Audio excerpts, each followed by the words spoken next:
Before we dive into this story, drop a comment and tell us what city you're watching from. And don't forget to rate the story from 0 to 10 at the end. Now, let's begin. The autumn rain drummed against the tall windows of Hartley Media Group's headquarters, each droplet racing down the glass like tiny rivers of silver. Maya Williams stood in the elevator, watching the floor numbers climb with a sense of dread coiling in her stomach. 27th floor, 28th, 29th. Her new life was about to begin, and she should have felt excited. After all, landing a senior editor position at one of New York's most prestigious publishing houses was the break she'd been chasing for 5 years. But excitement wasn't what made her hands tremble as she clutched her leather portfolio. It was something else entirely, something she'd buried deep and hoped would stay forgotten. The elevator chimed, doors sliding open to reveal a reception area that screamed understated wealth. Cream marble floors, floor-to-ceiling bookshelves lined with first editions, and a chandelier that probably cost more than her annual salary. A young receptionist with perfect posture and an even more perfect smile greeted her. "You must be Maya Williams. Welcome to Hartley Media. Mr. Hartley is expecting you in the executive suite." Maya's heart stuttered. Mr. Hartley? Of course she'd known the CEO's name when she applied. Ethan Hartley. But Hartley was a common enough name, and New York was a massive city. The odds of it being him, the same man from that night 5 years ago, had seemed impossibly small. She'd convinced herself it was just paranoia, just her guilt manifesting as irrational fear. But now, walking down the hushed corridor toward the corner office, that old familiar panic crept up her spine. She remembered every detail of that night, as if it had been yesterday. The hotel bar in Boston, where she'd been attending a journalism conference. The handsome stranger who'd sat down beside her, ordered a whiskey neat, and asked if she believed in fate. His laugh, warm and genuine, that had made her forget she was supposed to be networking. The way he'd listened when she talked about her dreams of becoming a writer, really listened, like her words mattered. And then, the hotel room. His touch, gentle yet intense, the way he'd whispered her name like a prayer. The morning light filtering through the curtains as she'd watched him sleep, his dark hair falling across his forehead, his face peaceful and beautiful. And then, her cowardice. She'd left while he was still sleeping, slipping out like a thief, leaving nothing behind but the faint scent of her perfume and a crushing sense of shame that still hadn't faded. The executive assistant, a middle-aged woman with kind eyes, gestured toward the massive oak door. "He's ready for you. Go right in." Maya took a breath, smoothed down her navy blazer, and pushed open the door. The office was enormous, with walls of windows offering a panoramic view of Manhattan. Rain continued to streak the glass, turning the city into an impressionist painting. And there, standing with his back to her, hands in the pockets of his perfectly tailored charcoal suit, was a man she'd never forgotten. He turned slowly, and time seemed to collapse. 5 years vanished in an instant. Ethan Hartley. His face had matured, the boyish softness replaced by sharper angles and a more commanding presence. But those eyes, deep brown and impossibly perceptive, were exactly as she remembered. They locked onto hers, and she saw the flash of recognition, followed by something darker. Surprise. Anger. And beneath it all, something that made her knees weak. He remembered. Of course he remembered. Miss Williams. His voice was smooth, controlled, giving nothing away except for the slight tightness in his jaw. "Welcome to Hartley Media. Please, have a seat." Maya forced her legs to move, crossing the vast expanse of expensive carpet to the chair positioned in front of his desk. She sat back straight, trying to project a confidence she absolutely did not feel. "Thank you, Mr. Hartley. I'm honored to be here." He remained standing, studying her with an intensity that made her feel exposed, like he could see through her professional facade to the terrified woman beneath. "It's been a long time," he said quietly, each word weighted with meaning. 5 years, if my memory serves." Her mouth went dry. She started, then stopped, unsure what to say. An apology seemed pathetically inadequate, an explanation even more so. Ethan moved around his desk, leaning against it casually, though there was nothing casual about the way he watched her. "You left without a word. No note. No number. Nothing." The words hung in the air between them, an accusation and a question all at once. Maya swallowed hard, her carefully prepared first-day speech evaporating from her mind. "I'm sorry," she managed, her voice barely above a whisper. "That's all you have to say?" He tilted his head, his expression unreadable. "After 5 years, just sorry? What do you want me to say?" The words came out sharper than she intended, defensive. "It was one night. We were strangers. I thought it was easier to just—" She trailed off, unable to finish. "Leave?" he supplied, his tone cutting. "Disappear? Pretend it never happened?" "Yes," she admitted, forcing herself to meet his gaze. "Exactly that." Something flickered across his face, too quick to identify. Then he straightened, his demeanor shifting into pure professionalism, though his eyes remained sharp. "Well, Miss Williams, since you're now my senior editor, we'll need to establish some ground rules. This office requires dedication, excellence, and above all, honesty. Can you provide those things?" The emphasis on that last word wasn't lost on her. It felt like a test, a challenge. Maya lifted her chin, refusing to cower, despite the guilt churning in her stomach. "I can, and I will." Ethan studied her for another long moment, then nodded curtly. "Good. You'll be working closely with me on our new literary fiction imprint. That means daily meetings, collaboration on acquisitions, and significant one-on-one time. If that's going to be a problem, speak now." Her heart hammered against her ribs. Working closely with him? Daily meetings? This was either the universe's idea of poetic justice or a cosmic joke. But she needed this job. She'd worked too hard, sacrificed too much, to walk away now. "Not a problem," she lied smoothly. "Excellent." He moved back behind his desk, putting that barrier between them again. "We'll start with the editorial meeting at 10. My assistant will show you to your office." Dismissed. Maya stood, her legs unsteady, and turned toward the door. "Miss Williams." She stopped, glancing back. He was watching her again, that same unreadable expression on his face. "Don't make the mistake of thinking I've forgotten anything about that night. Every detail is burned into my memory. The way you laughed, the way you said my name, the way you felt in my arms, and most of all, the way you looked at me before you ran." Heat flooded her cheeks, a mixture of shame and something far more dangerous. Something that felt suspiciously like longing. She started. "Just so we're clear," he continued, his voice dropping lower, more intimate despite the professional distance between them. "This time, you don't get to run. You're here now, in my world, and we're going to deal with what happened, one way or another."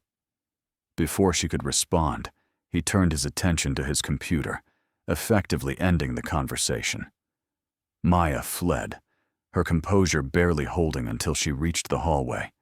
She leaned against the wall, pressing a hand to her racing heart. What had she done? She'd walked straight into the lion's den, and the lion remembered exactly how she'd wronged him. This wasn't just a new job. This was a reckoning. Maya's office turned out to be smaller than Ethan's, but still impressive, with a view of the East River and shelves waiting to be filled with books. She stood at the window, watching the rain, trying to calm the storm inside her chest. Her phone buzzed. A text from her best friend, Lily. "First day. How's it going? Is the CEO as intimidating as the rumors say?" Maya stared at the message, then typed back. "You have no idea." She couldn't tell Lily the truth. Not yet. Maybe not ever. How did you explain to your best friend that you'd once had the most intense, passionate night of your life with a man whose name you didn't know, only to discover 5 years later that he was now your boss and remembered every single moment? The morning passed in a blur of introductions and onboarding. The editorial team was talented and welcoming. The offices buzzed with creative energy, and under any other circumstances, Maya would have been thrilled. But every moment felt overshadowed by the knowledge that Ethan was just down the hall, remembering. At precisely 10 o'clock, she entered the conference room for the editorial meeting. The space was already filled with department heads and senior editors, all clutching coffee and notepads. And there, at the head of the table, sat Ethan. He looked up as she entered, his expression neutral, but she caught the way his jaw tightened slightly. The only empty seat was directly across from him. Of course it was. She slid into the chair, hyper-aware of his presence, of the way the other editors seemed to defer to him with a mixture of respect and slight fear. "Good morning, everyone." Ethan's voice commanded immediate attention. "Let's begin with acquisitions." The meeting proceeded with remarkable efficiency. Ethan was clearly brilliant at what he did, his insights sharp, his questions probing but fair. He pushed his team to think bigger, to take risks, to find the stories that mattered. Maya found herself grudgingly impressed despite her anxiety. When it came time to discuss the new literary fiction imprint, Ethan's gaze locked onto hers. "Miss Williams, you'll be spearheading this initiative. I want bold voices, diverse perspectives, stories that challenge readers. Think you can handle that?" Every eye in the room turned to her. Maya straightened, channeling every ounce of professionalism she possessed. "Absolutely. I have several authors already in mind whose work would be perfect." "Name them." She did, rattling off a list of emerging writers she'd been following for years, explaining what made each one special, why their voices mattered. As she spoke, she watched Ethan's expression shift from challenge to something else. Interest. Maybe even approval. When she finished, a brief silence filled the room. Then Ethan nodded. "Impressive. Set up meetings with your top 3 choices. I want proposals on my desk by Friday." The meeting continued, but Maya felt a tiny spark of confidence ignite. Maybe she could do this. Maybe she could separate the professional from the personal and prove she deserved to be here based on her skills, not despite her past mistakes. After the meeting adjourned, she gathered her notes quickly, hoping to escape before Ethan could corner her. "No such luck. Miss Williams, a moment." She turned slowly. The conference room had emptied, leaving them alone. Ethan stood by the window, his profile sharp against the gray sky. "Yes, Mr. Hartley?" He turned to face her, and the professional mask slipped just enough for her to see the man beneath, the one who'd held her 5 years ago and made her feel things she'd been afraid to name. "You did well in there," he said quietly. "Thank you." She hesitated, then added, "I meant what I said. I can handle this job. I'm good at what I do." "I know. That's why I hired you." "Wait, what?" Maya's eyes widened. "You knew? When I applied, you knew who I was?" A slight smile tugged at his mouth, though it didn't reach his eyes. "Your resume came across my desk 3 weeks ago. The moment I saw your name, I remembered everything. The conference in Boston, the hotel. You. So you hired me to, what? Get revenge? Make my life miserable?" The smile vanished. "I hired you because your work is exceptional, and you're exactly what this imprint needs. But yes, I also hired you because I have questions that deserve answers, and you owe me at least that much." Maya's hands clenched around her notepad. What do you want to know? Why? His voice was soft, but edged with something raw. Why did you leave like that? We had something real that night, Maya. Don't pretend we didn't. I felt it. And I know you did too. So why did you run? The words hit her like a physical blow, forcing her to confront what she'd spent 5 years avoiding. Because I was scared, she admitted, her voice barely audible. Because it felt too big, too intense, too fast. Because I'd never felt that way before. And it terrified me. Because the thought of staying and risking that you wouldn't feel the same in the morning light was unbearable. So I took the coward's way out. Ethan stared at her, emotions warring across his face. And now? Now I'm standing here wishing I could go back and make a different choice, she whispered. But I can't. All I can do is apologize and hope that somehow we can find a way to work together without this destroying us both. He moved closer, close enough that she could smell his cologne, the same scent from that night, close enough to see the gold flecks in his brown eyes. Here's what's going to happen, Maya. We're going to work together. You're going to prove to me that you're as talented as your resume claims. And in the process, we're going to figure out if what we had 5 years ago was just a moment or something more. Her breath caught. Ethan, I don't think that's a good idea. I don't particularly care what you think is a good idea. His voice was firm but not unkind. You ran once. You don't get to run again. We're going to face this, whatever it is, like adults. Understood? She should argue. She should set boundaries. She should do 1,000 things other than nod slowly and whisper, "Understood." Good. He stepped back, the professional mask sliding back into place. Now get to work. Those author meetings won't set themselves up. Maya fled for the second time that day, her heart racing and her mind spinning. What had she gotten herself into? Working with Ethan was going to be torture. Every interaction a reminder of what she'd thrown away. But beneath the anxiety, something else stirred. Something that felt dangerously like hope. Because the truth was, she'd never forgotten him either. That night in Boston had haunted her dreams for 5 years, a ghost of what might have been. And now, impossibly, she had a second chance.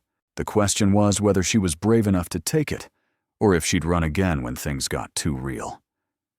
The next few days passed in a whirlwind of work that left Maya exhausted and exhilarated in equal measure. True to his word, Ethan kept her busy with the literary fiction imprint. Proposals piled on her desk, manuscripts demanded attention, and author meetings filled her calendar. And through it all, Ethan was there. Not hovering, but present. He'd stop by her office with questions about a submission, or she'd find herself called to his office to discuss strategy. Each interaction was professional, courteous even, but underneath ran a current of unspoken tension that made every conversation feel charged. On Thursday afternoon, Maya was deep in a manuscript when her phone rang. Ethan's name flashed on the screen. "Yes, Mr. Hartley." "My office. 5 minutes. We need to discuss the Peterson manuscript." He hung up before she could respond. Maya marked her place in the manuscript she'd been reading, grabbed her notes on the Peterson project, and headed down the hall. Ethan's assistant waved her through with a knowing smile that made Maya wonder just how much office gossip was already circulating about the new senior editor and the CEO.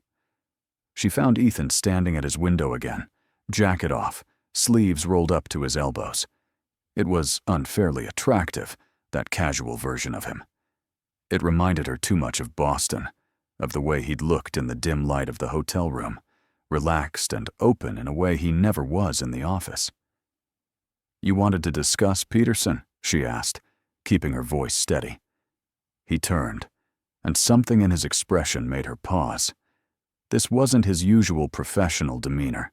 This was something else, something more personal. "Actually, I lied. Her heart skipped. What? There's nothing wrong with the Peterson manuscript. It's brilliant, and you know it. So why am I here? Because we need to talk, really talk, and you've been avoiding me outside of work discussions for 4 days straight. Maya crossed her arms defensively. We work together, Ethan. That's all this needs to be. Is it? He moved closer, not threateningly, but with purpose. Because I haven't been able to stop thinking about what you said, about being scared, about running because it felt too big. I need you to understand something, Maya. That night wasn't just a hookup for me. It meant something. Her breath caught. Ethan, I don't think we should. We should absolutely be having this conversation. He was close enough now that she had to tilt her head back to meet his eyes. Do you know what it was like? Waking up and finding you gone? No note, no explanation, nothing. Just your absence and the smell of your perfume on the pillow. Guilt twisted in her chest. I'm sorry. I've said I'm sorry. I know. And I believe you. But sorry doesn't change the fact that you left, or that for 5 years I've wondered what I did wrong. What did I do, Maya, to make you run? Nothing, she whispered, her eyes burning. You were perfect. That was the problem. You were perfect. And that night was perfect. And I was just a struggling journalist with student loans and dreams bigger than my bank account. You were this successful, confident man, and I was terrified that in the morning light, you'd see me clearly and realize I wasn't worth it. Ethan's hand came up to cup her face, his thumb brushing her cheek. You really believed that? That I wouldn't want you? I didn't know, she admitted, and I was too scared to find out. So I ran, and I've regretted it every day since. The air between them thickened, charged with 5 years of unresolved longing. Ethan's thumb continued its gentle path across her cheek, and Maya found herself leaning into his touch, despite every logical thought screaming that this was a terrible idea. If I kiss you right now, he murmured, his voice rough, will you run again? She should say yes. She should pull away and reestablish professional boundaries. She should do 1,000 things other than what she did, which was whisper. No, his mouth was on hers before the word fully left her lips. The kiss was nothing like that first one 5 years ago, which had been tentative, exploratory, the beginning of something unknown. This kiss was desperate, hungry, filled with years of questions and regrets and need. Maya's hands fisted in his shirt, pulling him closer, and he responded by wrapping an arm around her waist, lifting her slightly off the ground. They broke apart, gasping, foreheads pressed together. That was a mistake, Maya breathed, even as her fingers refused to release his shirt. Probably, Ethan agreed. His hand tangled in her hair. Do you care? She should. She absolutely should. But with his heart pounding against her palm and his breath warm on her lips, she couldn't bring herself to lie. Number. Good. He kissed her again, softer this time, thorough and deliberate. Then he set her down gently, stepping back with visible effort. But we're doing this right. What does that mean? It means no more running, no more hiding. We're going to figure this out, whatever this is. But we're doing it honestly, which means no secrets, no games, and definitely no disappearing acts. Maya nodded, still dizzy from the kiss. Okay. And it means, he continued, his professional mask sliding back into place with impressive speed, that we keep this separate from work. In this office, you're my senior editor, and I'm your boss. Outside of this building, we can be whatever we're going to be. But we don't let one affect the other.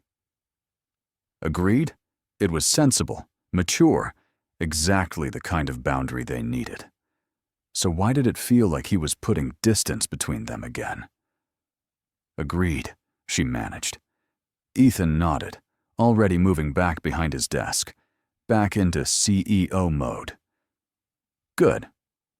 Now, about the Peterson manuscript. I think we should fast-track it for our spring list. What do you think?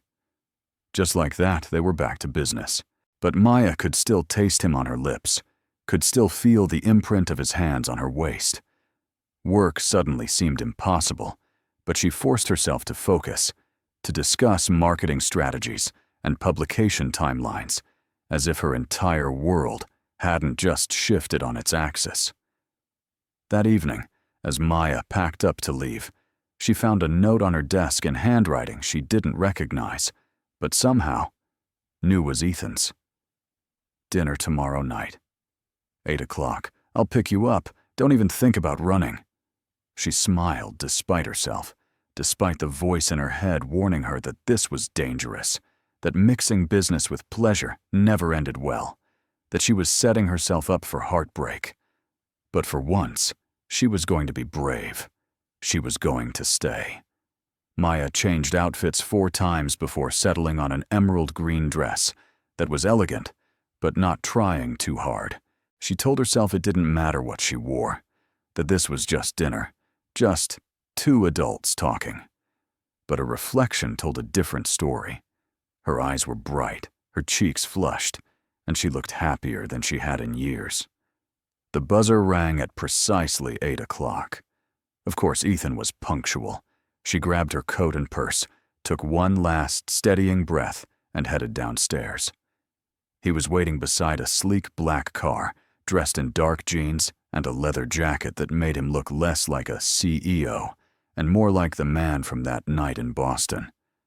The sight of him, casual and devastating, made her heart stutter. "You look beautiful," he said simply, opening the car door for her. "Thank you. You look different. Out of the suit. Better or worse?" She slid into the passenger seat, letting a small smile curve her lips. Different. The restaurant he chose was intimate and tucked away, the kind of place that valued privacy over pretension. They were seated in a corner booth, candles flickering between them, casting dancing shadows across Ethan's face. "So," he said, once they'd ordered, "5 years is a long time. Tell me what I've missed."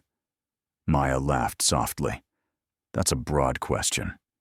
Start with work. What happened after Boston?" She took a sip of wine, gathering her thoughts. "After the conference, I went back to Chicago.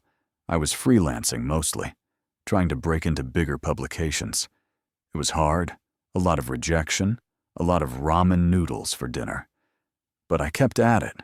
Eventually, I got a position at a small press, worked my way up to editor, and then I saw the posting for Hartley Media. And you applied, knowing I might be here?" She met his eyes. "Honestly, I didn't think it would be you. Hartley is a common name, and New York is huge. I convinced myself it was just paranoia.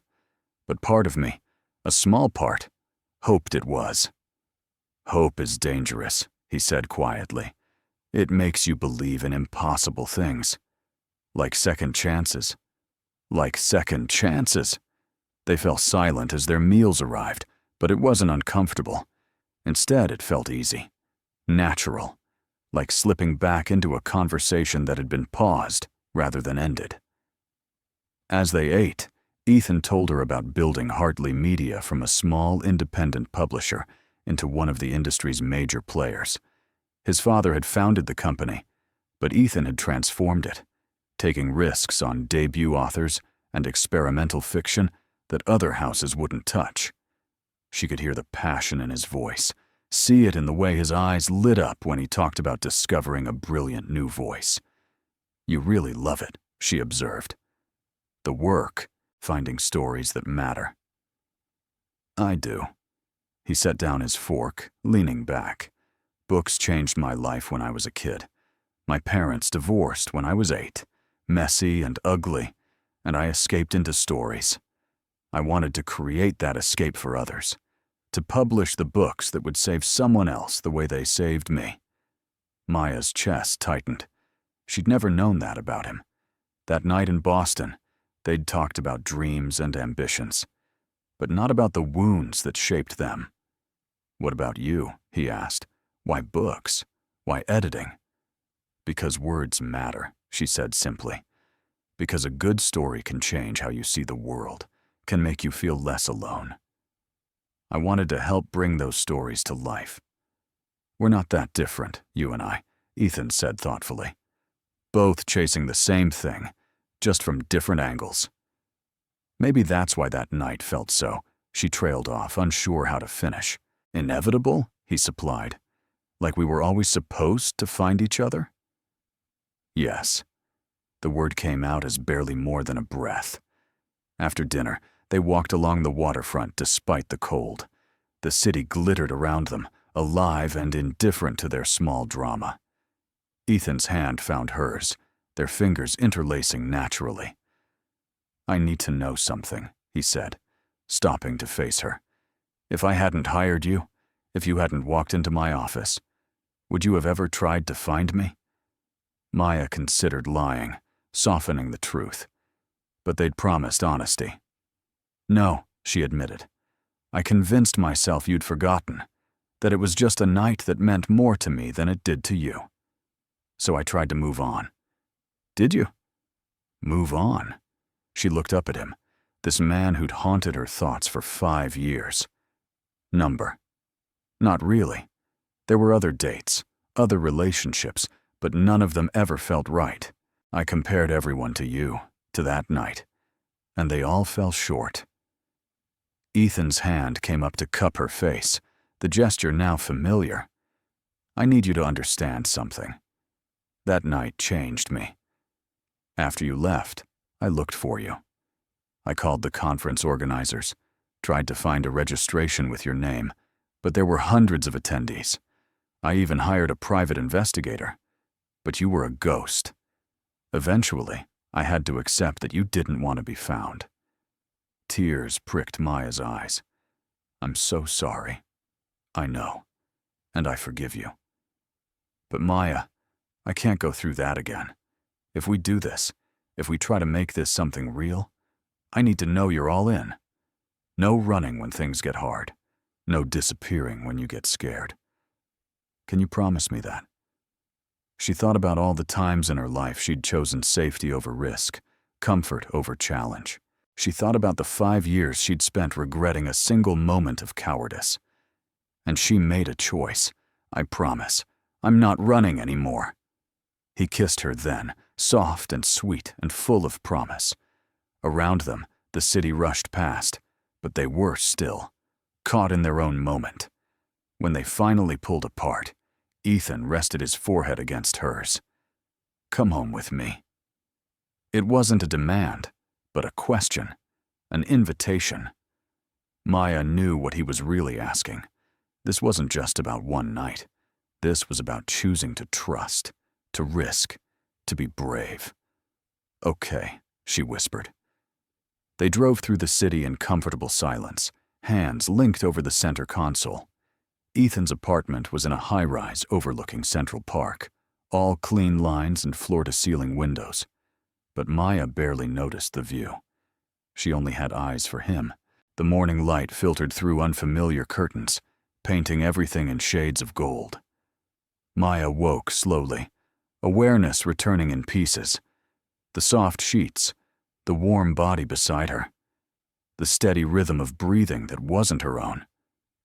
She turned her head, finding Ethan already awake, propped on one elbow, watching her with an expression that made her heart ache.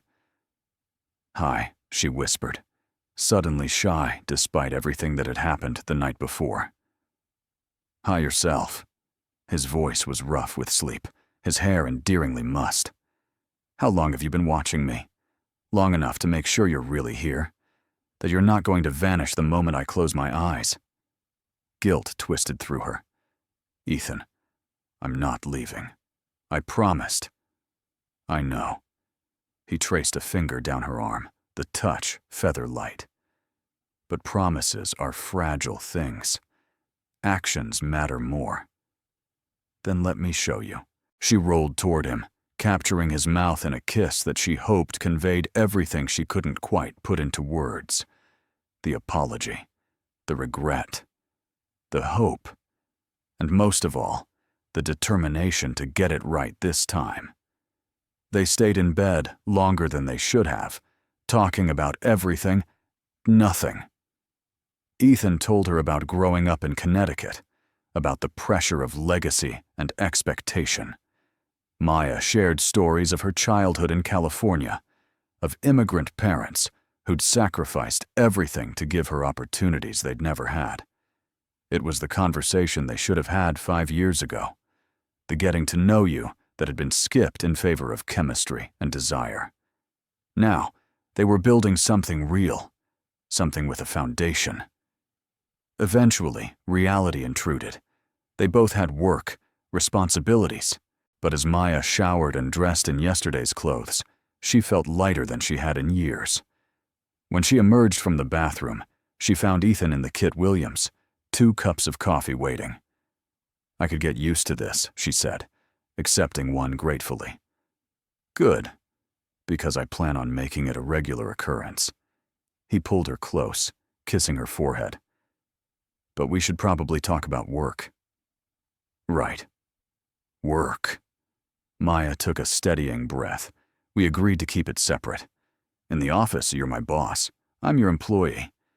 Out here, we're—" She paused, unsure what label to use. "Together?" Ethan supplied. "Seeing each other? Figuring out if what we have is real? All of the above?" "All of the above," she agreed, smiling. They arrived at the office separately, maintaining the professional distance they'd agreed upon. But Maya couldn't help the small thrill that ran through her every time their eyes met across a conference room, or when he stopped by her office with a question that could have been sent via email. The secret added a layer of excitement to her days, but it also brought complications. The other editors started to notice the attention Ethan paid to Maya's projects. Whispers started, speculation about favoritism, and why the new senior editor seemed to have such easy access to the CEO. Sarah, the fiction director, cornered Maya in the break room one afternoon. "So," she said casually, pouring herself coffee, "you and Ethan seem to have really hit it off." "He's a great boss," Maya replied carefully. "Very hands-on with the new imprint. That's one way to put it." Sarah's smile didn't reach her eyes. "Just be careful, Maya. Office romances are tricky, especially when there's a power dynamic." "We're not," Maya started, but Sarah held up a hand. "Please. I've been here for 7 years. I know what chemistry looks like. And whatever is happening between you two, it's palpable. Just don't let it compromise your judgment, or his." After Sarah left, Maya slumped against the counter, anxiety gnawing at her. They'd been so careful, but apparently not careful enough. If Sarah had noticed, how many others had too? That evening, she brought it up to Ethan as they sat in his apartment, takeout containers spread across the coffee table. "People are starting to talk," she said without preamble. "About us." Ethan set down his chopsticks, his expression unreadable. "Who?" "Sarah, for one. And if she's noticed, others probably have too. Maybe we need to be more careful. Or maybe we should just—" "What?" His voice sharpened. "Hide? Pretend we don't care about each other?" "That's not what I meant." "Then what did you mean, Maya? Because it sounds like you're looking for an excuse to run again. That's not fair, isn't it?" He stood, pacing to the window. "The first sign of difficulty, of complication, and you're already thinking about backing away." Maya rose too, anger flaring. "I'm thinking about protecting both of us. If this blows up, it's not just our relationship at stake. It's our careers, our reputations. So what do you suggest? We break up? Pretend the last week never happened?" "No," she said firmly. "I suggest we be honest. Tell HR, make it official, follow proper protocols. That way, no one can accuse us of impropriety." Ethan turned, studying her. "You'd be willing to do that, to make this public?" "Yes." The word came out stronger than she felt. "Because I'm not running, Ethan. I'm trying to be smart about this, to protect what we're building. I'm not hiding from it. The tension in his shoulders eased slightly. Okay. We'll talk to HR tomorrow, make it official. But Maya, I need you to communicate with me when you're scared or worried. Don't just make decisions and then inform me. We're in this together. You're right. I'm sorry. She crossed to him, taking his hands. I'm still learning how to do this, how to be in a relationship instead of running from one. Be patient with me, always. He pulled her close, resting his chin on top of her head. But you have to promise me something in return. Anything. Trust me. Trust that I'm not going to wake up and decide you're not worth it.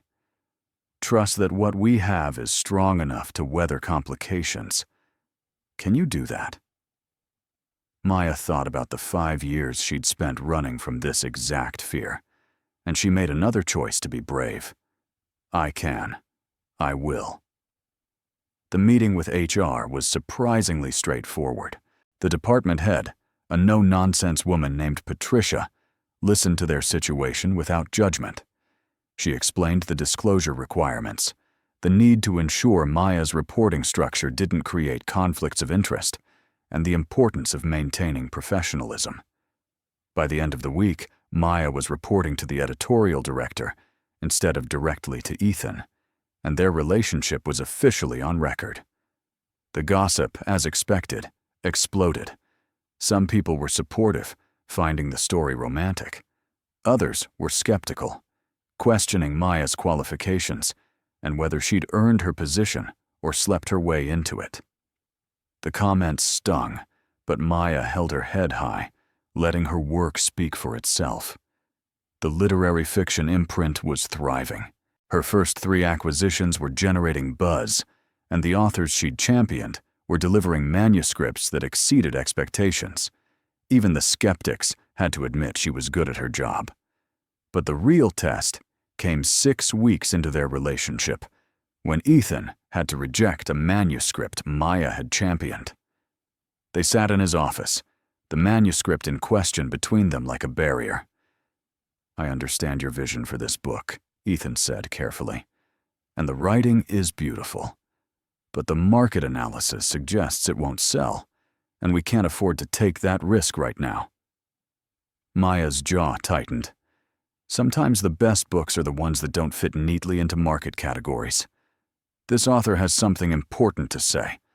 I agree. But important doesn't always translate to profitable, and we're running a business. Her hands clenched in her lap.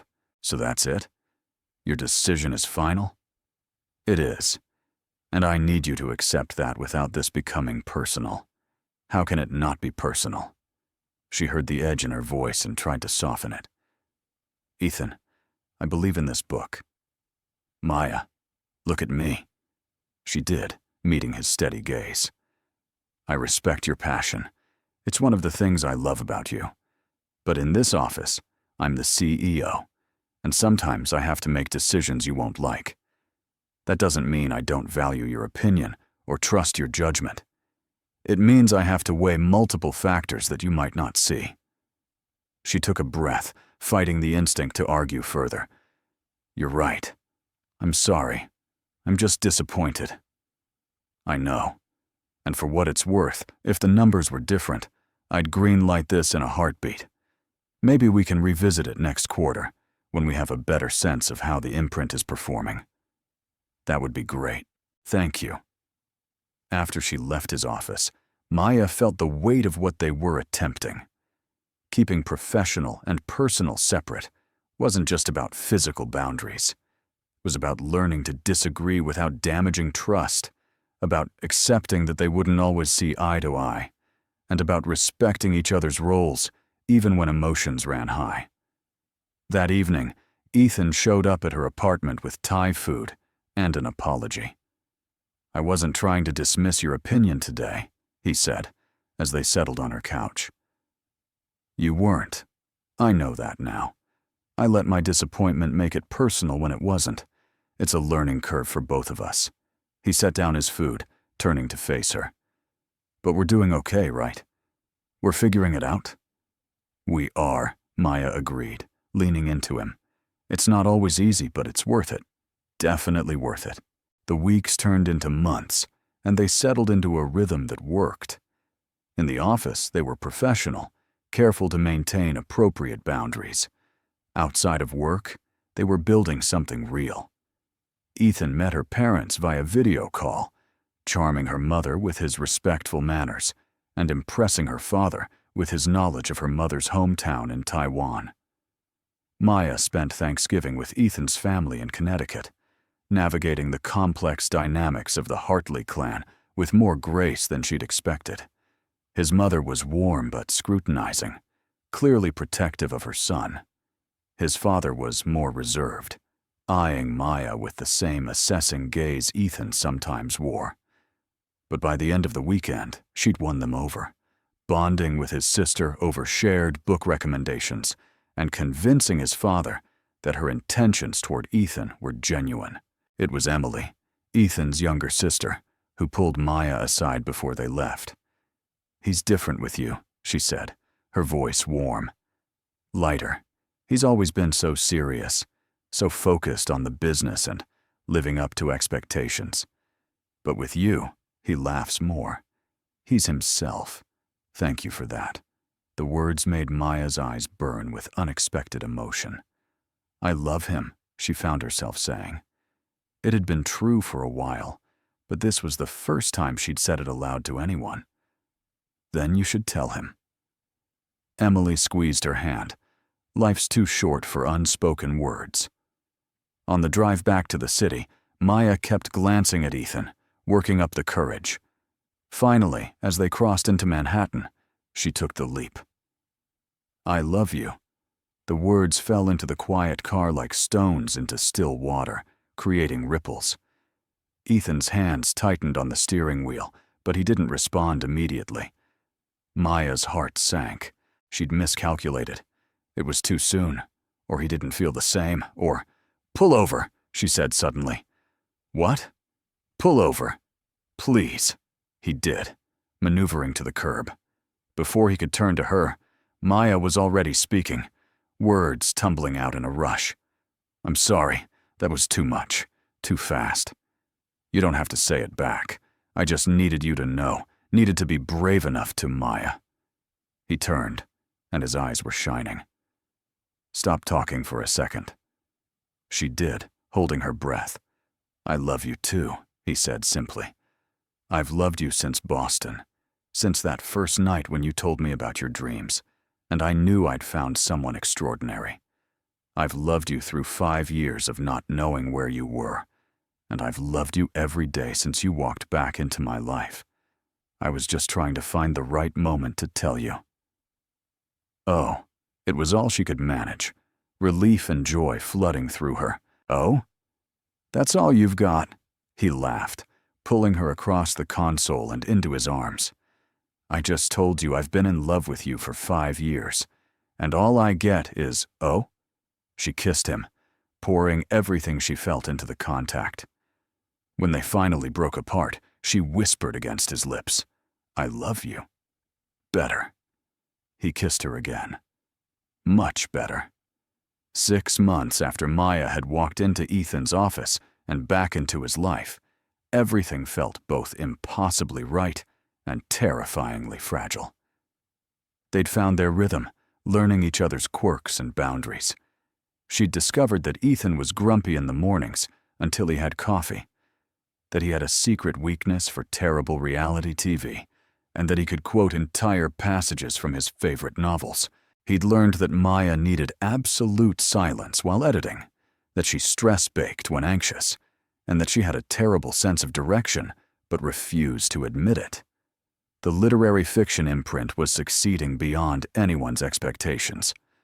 The first 3 books had been released to critical acclaim and respectable sales. Industry publications were calling it one of the most exciting new ventures in publishing. Maya was being courted by other houses, receiving offers that would have seemed impossible a year ago. But she had no intention of leaving. This was where she belonged. Then came the call that changed everything. Maya was in her office, deep in manuscript revisions, when her phone rang. An unknown number. She almost let it go to voicemail, but something made her answer. Hello? Is this Maya Williams? A woman's voice, professional but warm. Yes. Who's this? My name is Jennifer Ross. I'm a senior editor at Beacon Press. I'm calling because we're launching a new imprint, and we want you to run it. Maya's heart stopped.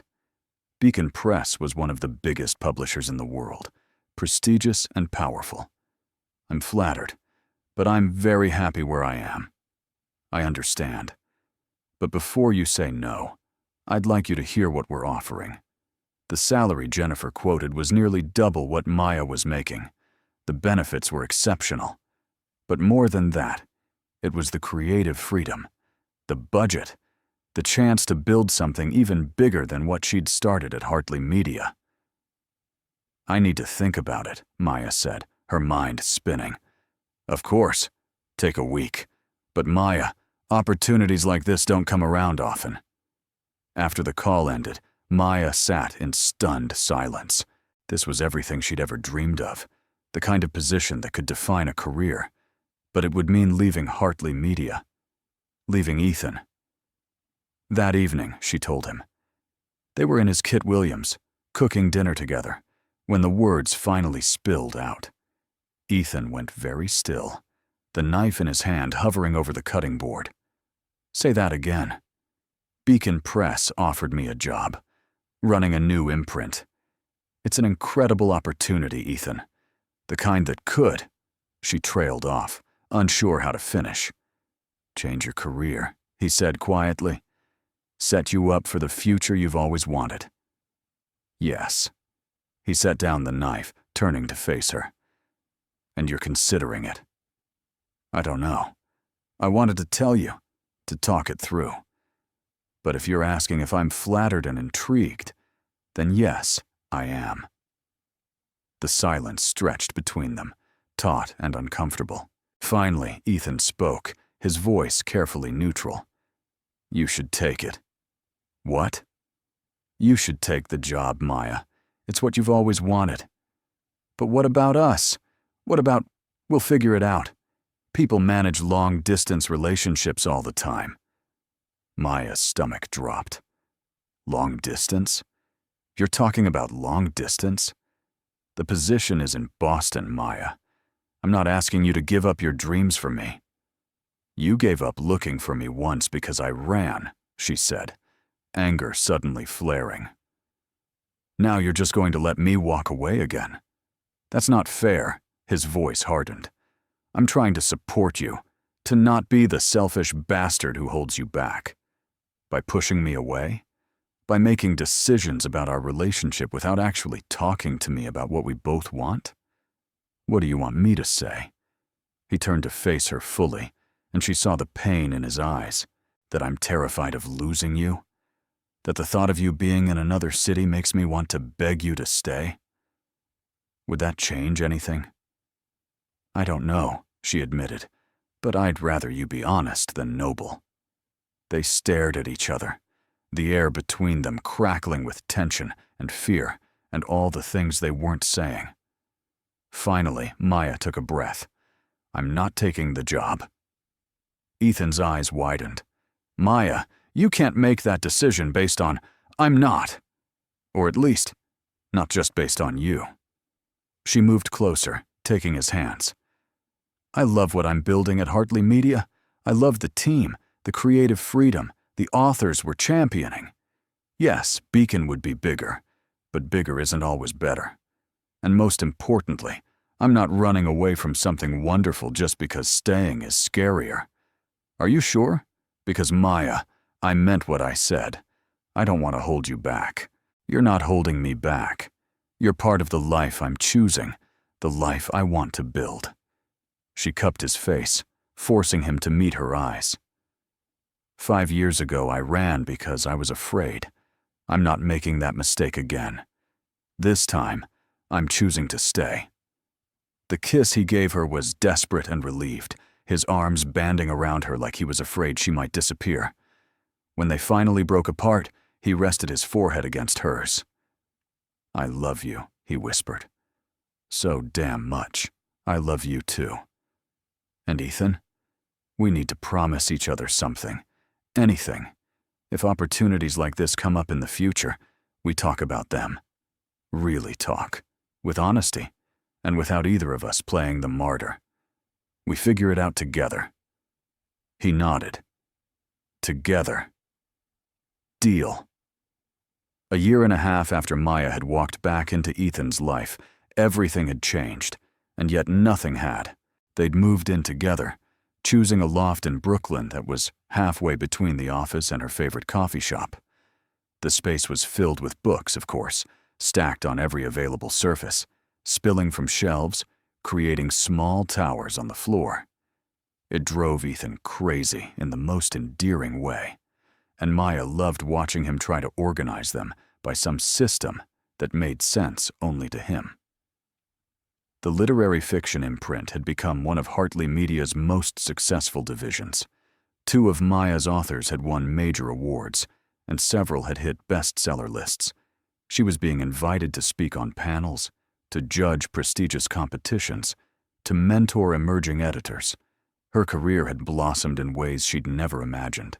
But on a cold February morning, sitting in their bathroom with 3 positive pregnancy tests lined up on the counter, Maya felt her carefully constructed world tilt on its axis. She wasn't ready for this. They'd never even discussed children, too focused on building their careers and relationship to think about the future in such concrete terms. How was she supposed to tell Ethan?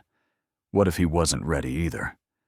What if this was too much, too fast, despite everything they'd built? She heard the front door open, Ethan's voice calling out that he'd grabbed bagels. Maya took a steadying breath, gathered the tests, and went to face whatever came next. He was in the Kit Williams, setting out breakfast, when she appeared in the doorway. One look at her face and his smile faded. What's wrong? She held out the tests wordlessly. Ethan stared at them, his expression unreadable. Then he looked up at her, and she saw a flash of something that might have been fear, or might have been wonder, or might have been both. You're pregnant? His voice was carefully neutral.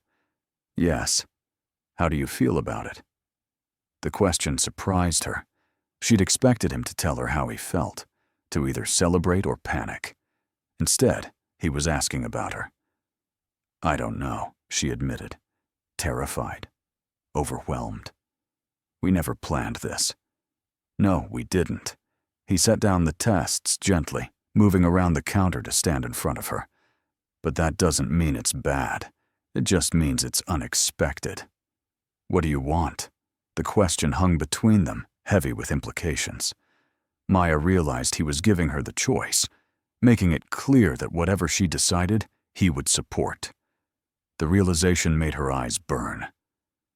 I want, she started, then stopped, really thinking about it. When I imagine the future, I see you. I see us. And now, I'm starting to see more.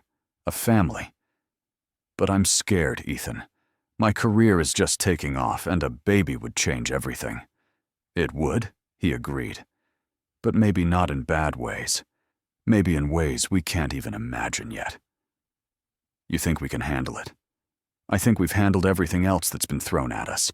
He pulled her close, his hand settling on her still flat stomach. I think you're the strongest, smartest, most capable woman I know. And if anyone can be an amazing mother while also being a brilliant editor, it's you. The tears she'd been holding back finally spilled over. And you? How do you feel about becoming a father? Honestly. I'm terrified. He laughed, the sound slightly shaky. I have no idea what I'm doing. My own father wasn't exactly Father of the Year, but I know I love you. And I know I'll love this baby. And I think that's a pretty good place to start. They stood in their Kit Williams, holding each other, as the reality of what was coming settled over them. It wasn't how they'd planned it. But then again, nothing about their relationship had gone according to plan. The pregnancy was harder than Maya expected. Morning sickness hit with a vengeance, and there were days when the thought of looking at a manuscript made her nauseous. But Ethan was there, bringing her ginger tea and crackers, holding her hair back when she got sick, and never once making her feel like a burden. Work was its own challenge. Maya told her team early, not wanting to hide it, and most were supportive, but she could see the concern in some eyes, the unspoken question of whether she'd be able to maintain her edge while pregnant, whether becoming a mother would soften her editorial instincts. She proved them wrong by working harder than ever, determined to show that pregnancy didn't diminish her capabilities. She acquired 2 debut novels that would go on to become cultural phenomena. She negotiated a major deal that brought a celebrated international author to Hartley Media, and she did it all while growing a human being. Ethan watched it all with a mixture of awe and concern, sometimes having to physically remove her laptop to make her rest. "You're going to burn out," he said one evening, finding her working at 11 p.m. "I'm fine. Maya, you're not fine. You're exhausted. Our baby needs you healthy, and so do I." She looked up, seeing the worry in his eyes, and finally let herself feel the weight of her own fatigue. "I just want to prove I can do this." Prove to who? To everyone watching, waiting for me to fail. To everyone who thinks being a mother means I can't also be great at my job. He knelt beside her chair, taking her hands. "You don't have to prove anything to anyone. You've already shown everyone what you're capable of. Now you need to show our child that it's okay to rest, okay to ask for help, okay to be human." The words broke through her defenses, and Maya found herself crying, all the stress and fear and exhaustion pouring out. Ethan held her, let her break down, and then helped her back up. That night, they made a new plan. Maya would take a full maternity leave, something she'd been reluctant to do. She would trust her team to handle things in her absence, would learn to delegate instead of controlling everything. And most importantly, she would let Ethan help carry the load. "We're in this together," he reminded her. "That's what together means."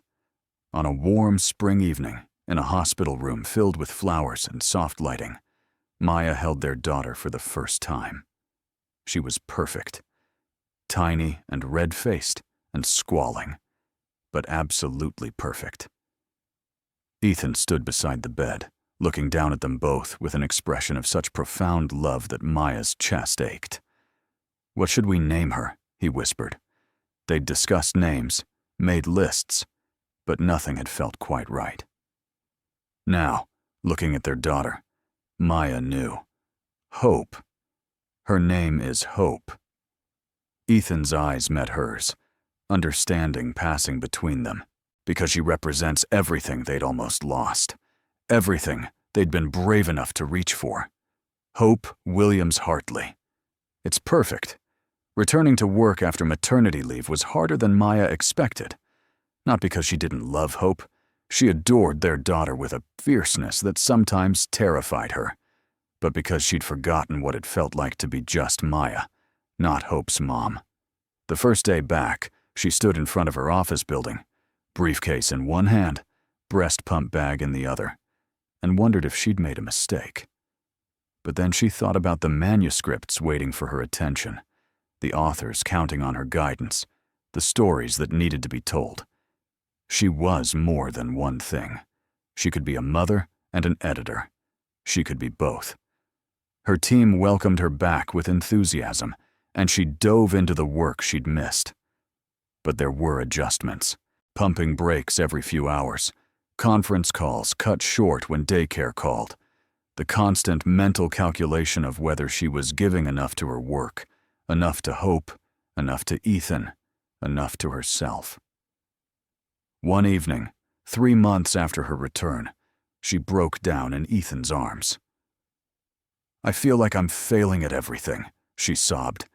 "I'm not giving enough to work. I'm missing Hope's milestones, and we barely have time for each other anymore. I don't know how to do this." "Listen to me," Ethan said firmly, pulling back so she had to meet his eyes. "You're not failing. You're adjusting. There's a difference. You're still the brilliant editor who built an imprint from nothing. You're an incredible mother who loves our daughter fiercely. And you're my partner, the woman I love more than I thought possible. Give yourself grace, Maya. Give yourself time. But what if I can't balance it all? What if something has to give? Then we figure it out together.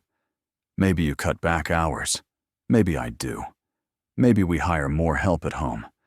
Maybe we just accept that some days will be messy and imperfect, and that's okay. His words reminded her of what she'd learned over the past 3 years. That love meant supporting each other through the hard times. That strength came from vulnerability. That together they could weather anything. They made changes. Maya adjusted her schedule, working from home 2 days a week. Ethan did the same. They hired a nanny to help with Hope during work hours and made a pact to have at least one date night per week, just the two of them, remembering what it felt like to be Maya and Ethan, not just Hope's parents. Slowly, they found a new rhythm. It wasn't perfect. There were still days when everything felt like too much, when Maya wanted to scream from the juggling act, when Ethan looked as exhausted as she felt. But there were also moments of pure joy. Hope's first laugh, her first word, which was, predictably, book. The pride in Maya's chest when her latest author won a National Book Award and thanked her in the acceptance speech. The quiet evenings when they'd curl up on the couch, Hope asleep between them, and marvel at the life they'd built. 5 years after Maya had walked into Ethan's office, they stood in that same space, but everything was different. The office had been redecorated, filled with photos of Hope and mementos from their life together. Ethan had just announced that he was stepping back from the CEO role, transitioning to chairman, while a new CEO took over day-to-day operations, and Maya had been offered the position of editorial director, overseeing all of Hartley Media's imprints. "Are you sure about this?" she asked him that evening, sitting in the office where their second chance had begun. About stepping back? Absolutely. He pulled her onto his lap, wrapping his arms around her waist. "I've spent 20 years building this company. It's time to let someone else take the helm while I focus on other things." Like what? Like being a better father than mine was. Like writing that novel I've always talked about but never had time for. And most of all, like spending more time with you. Maya's eyes burned with happy tears. "You're going to write a novel? Don't sound so surprised. You're the one who's always said everyone has a story." He kissed her softly. "Besides, I have the best editor in the business to whip it into shape." She laughed against his mouth. "Flattery will get you everywhere." "Good to know." They sat in comfortable silence, watching the city lights flicker on as dusk settled over Manhattan. So much had changed since that night in Boston, since that morning she'd run away. But some things remained constant. The way he looked at her, like she was his whole world. The way she felt safe in his arms, like she'd finally found home. The certainty that whatever challenges came next, they'd face them together. "Remember that night?" Ethan asked softly. "Which one?" "Boston. When I asked if you believed in fate." Maya tilted her head back, meeting his eyes. "I said I believed in choices. I remember. And now? Do you still believe that?" She thought about all the choices that had led them here. Her choice to run, his choice to hire her choice to stay, his choice to forgive. All the small choices and large ones that had woven together into the tapestry of their life. "I believe in both," she said finally. "I believe fate brought us together that night, put us in the same place at the same time. But I also believe we chose this. Every day we choose each other. We choose to work through the hard times. We choose to be brave instead of running. That's what makes this real. Not destiny, but choice." He kissed her again, longer this time, full of promise. "Best choice I ever made," he murmured. Second best, she corrected with a smile. The best was hiring you. She swatted his arm playfully. Hiring me? I thought you said I got the job on merit. You did. He grinned, that boyish smile she loved. But I'd be lying if I said I didn't hope, when I saw your resume, that maybe fate was giving us another chance. And here we are. Here we are. They sat together as night fully claimed the city. The office, where everything had changed, now filled with the comfortable quiet of people who'd found their way home. Maya thought about the scared woman who'd run from a hotel room 5 years ago, convinced she wasn't enough. She wished she could go back and tell that woman what she knew now. That love wasn't about being perfect. It was about being brave. That the right person wouldn't make you feel small. They'd help you become more yourself. That running from fear only led to regret. But running toward love, even when it terrified you, led to everything worth having. Her phone buzzed. A photo from their nanny. Hope, covered in spaghetti sauce, grinning at the camera. We should go home, Maya said, showing Ethan the picture. Our daughter is apparently redecorating the Kit Williams with marinara.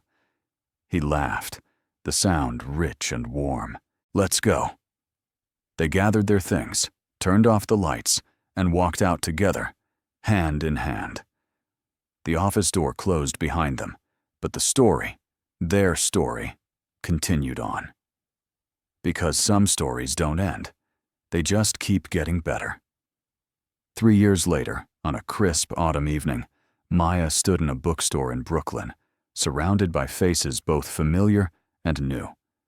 Tonight was the launch party for the anthology she'd edited, a collection of stories from the authors she'd championed over the years. But more significantly, it was also the launch of Ethan's debut novel, a literary thriller that had already garnered advance praise and a significant deal. She watched him now, standing at the podium, reading from his book with the same confidence he brought to everything. But there was something different too, a vulnerability, a willingness to be seen that made her fall in love with him all over again. When he finished, the audience erupted in applause. He caught her eye across the room and smiled, that private smile that was just for her. During the Q&A, someone asked him about his dedication. The book was dedicated simply, "For Maya, who taught me that second chances are real." Ethan's eyes found hers again as he answered, "This book wouldn't exist without my wife, not just because she's a brilliant editor, though she is, but because she taught me what it means to be brave. 7 years ago, we had one perfect night, and she left. It hurt like hell. But looking back, I understand why. Sometimes we run from the things that scare us most, the good things, the real things." His voice softened. "But the universe, or fate, or dumb luck, gave us another chance. And this time, we both chose to stay. We chose to work through the fear, the complications, the messy reality of building a life together. And that choice has given me everything. A family, a partner, and the courage to finally write the book I've been carrying for 20 years. Maya's eyes blurred with tears as the audience applauded. She'd heard him talk about their story before, but it never failed to move her. After the event, they walked home through the Brooklyn streets, hope between them, her small hands clasped in theirs. At 8 years old, she was already showing signs of inheriting both their love of stories and their stubborn determination. "Mama, when's my book going to be published?" Hope asked, skipping along the sidewalk. "When you write one, baby. I am writing one. It's about a princess who saves herself and doesn't need a prince." Maya and Ethan exchanged amused looks over their daughter's head. "Sounds like a bestseller to me," Ethan said. "Just make sure your mama gets to edit it." Obviously. Hope rolled her eyes with the dramatic flair only an 8-year-old could muster. She's the best editor ever. "No arguments here," Ethan agreed, squeezing Maya's hand. At home, they tucked Hope into bed, reading her a chapter from her current favorite book. Then they retreated to their bedroom, exhausted, but content. "So," Ethan said, pulling Maya into his arms as they settled into bed, "how does it feel? Watching your authors succeed? Seeing the imprint you built flourishing?" "Amazing," Maya admitted. "But you know what feels even better?" "What?" "This." She gestured between them. "US, everything we've built. I spent so many years chasing success, thinking that's what would make me happy. But it turns out, happiness isn't about achievements or accolades. It's about this. Coming home to you and hope. It's about having someone who knows all my flaws and loves me anyway. It's about building a life that's messy and chaotic, and absolutely perfect." Ethan kissed her softly. "You know, when you walked into my office 7 years ago, I was so angry. Angry that you'd left. Angry that I'd never stopped thinking about you. Angry that the universe was dangling a second chance in front of me that might blow up in my face. And now? Now I'm just grateful. Grateful that you came back. Grateful that we were both brave enough to try again. Grateful for every messy, complicated, beautiful moment." They lay in the dark, comfortable in the silence, in the warmth of each other. After a while, Maya spoke again. "Do you ever wonder what would have happened if I hadn't applied to Hartley Media? If we'd never found each other again?" "Sometimes," Ethan admitted, "but then I remember that I was already looking for you. Maybe not actively, but every woman I dated, I compared to you. Every relationship failed because none of them were you. So I think, somehow, we would have found each other again.